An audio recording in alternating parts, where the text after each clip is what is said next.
Hi and welcome to a new video with me, Timeless Tales with Ophelia, and I'm your host, Ophelia Adler.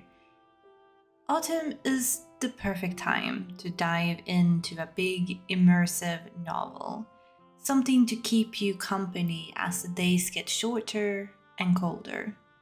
If you're ready to tackle a literary giant, I got you covered today. In this video, I'm going to tell you about 10 classic doorstoppers. They're epic, sweeping novels that will carry you through the entire season. These novels are known for their length, depth, and ability to transport you into another time, place, and even mindset. So grab your blanket, pour yourself that warm drink, maybe a cup of tea, and let us get into it, shall we?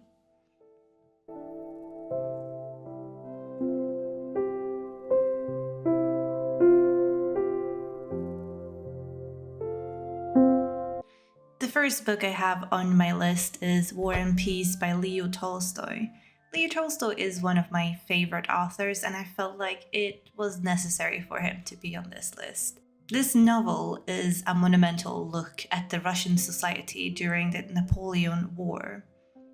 With hundreds of characters, it weaves together personal stories of love, ambition, and loss against the backdrop of a war.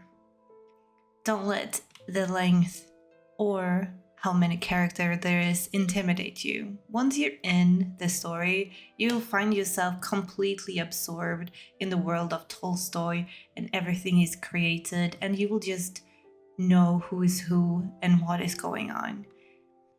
The second book we have on our list is Les Miserables by Victor Hugo.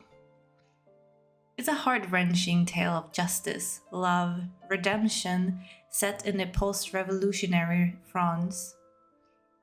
From the struggle of Jean Valjean to the rebellious streets of Paris, this novel is both social commentary and deeply emotional story. If you ever wanted to truly understand the complexity of human suffering and resilience, this book is definitely for you. This is one of the few books that actually made me cry, but it's also very, very chunky of information. Victor Hugo is a man who loves to describe things.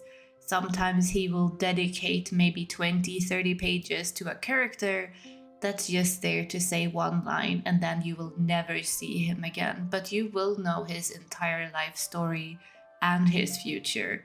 It's not relevant, but it's extremely beautifully written, and he has a knack for details, and I just love that about Victor Hugo. So this is definitely one of my favorite books as well. Let's talk about our third book, Herman Melville's Moby Dick.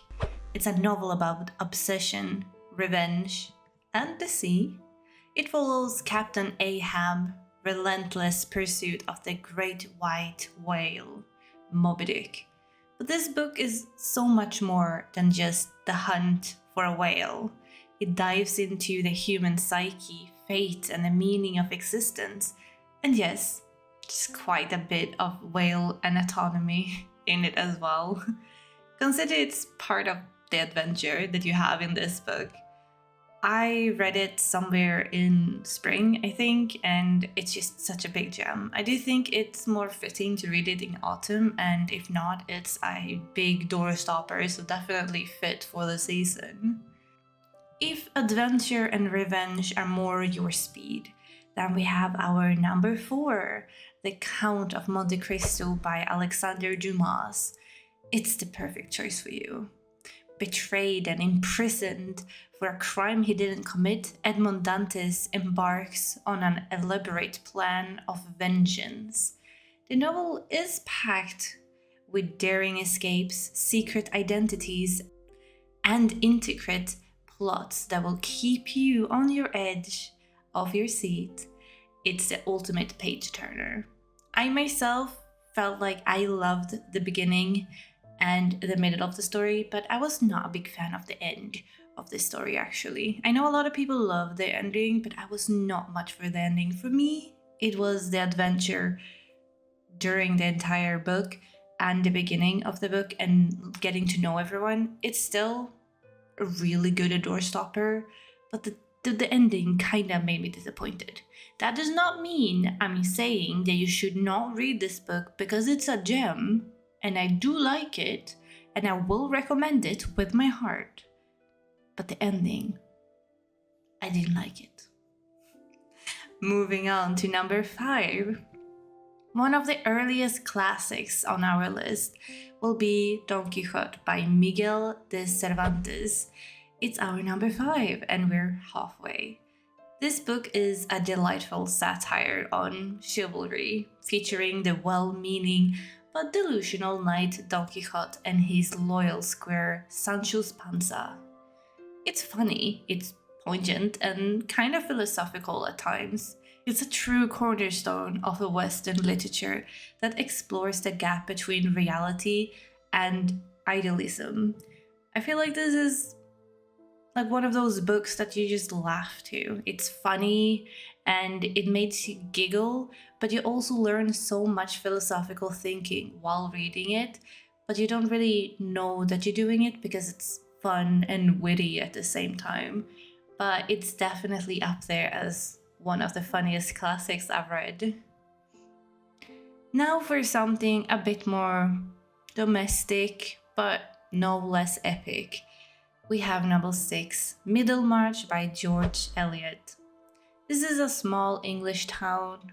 This novel is a masterful exploration of human nature, ambition, and the challenges of social reform. Eliot dives deep into the personal and political lives of her characters, making this book a slow burner that ultimately deeply rewarding.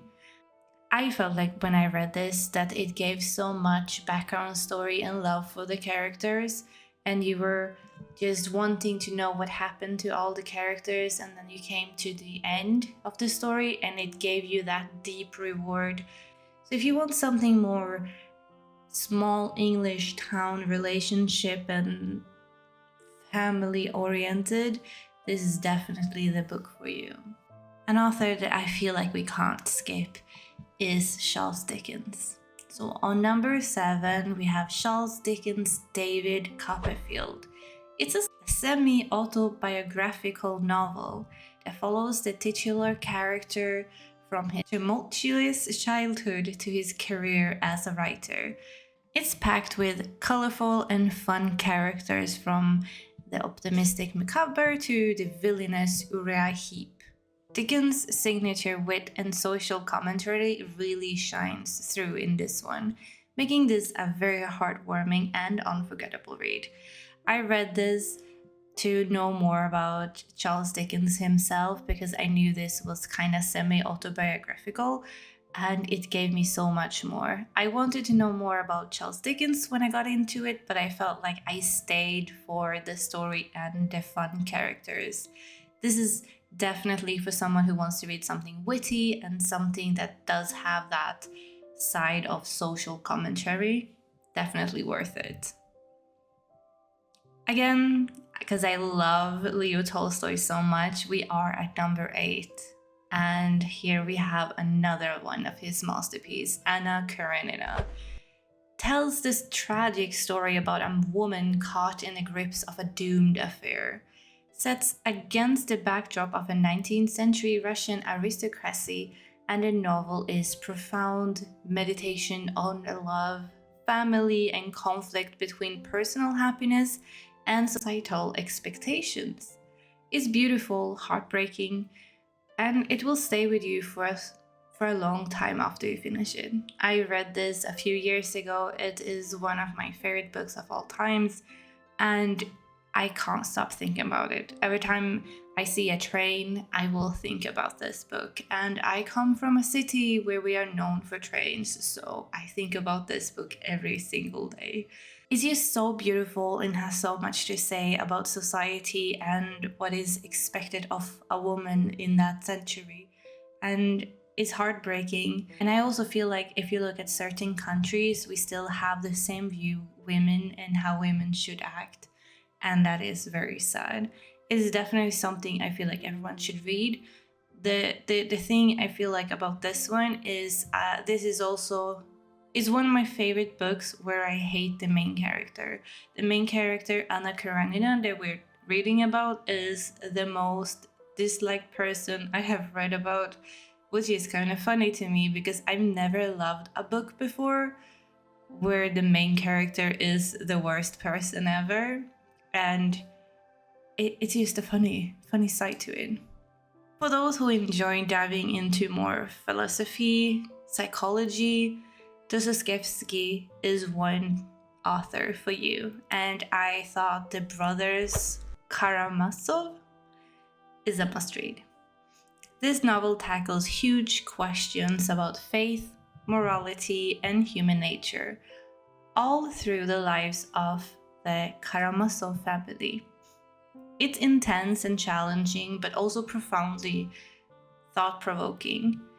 Perfect for a long, reflective autumn read. You can also pick up one of Dostoevsky's other books, maybe The Idiot, or maybe even Crime and Punishment. Crime and Punishment is very known for being a good autumn read, but I kind of feel like this is one of my favorites from Dostoevsky. I do really prefer the brothers Karamazov. I do like following families and see how they tackle lives from different point of view, but it's still the same family. And this one gives you all of that in one.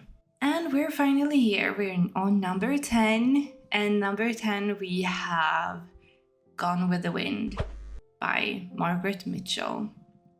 It's a sweeping historical novel set during the American Civil War and the Reconstruction.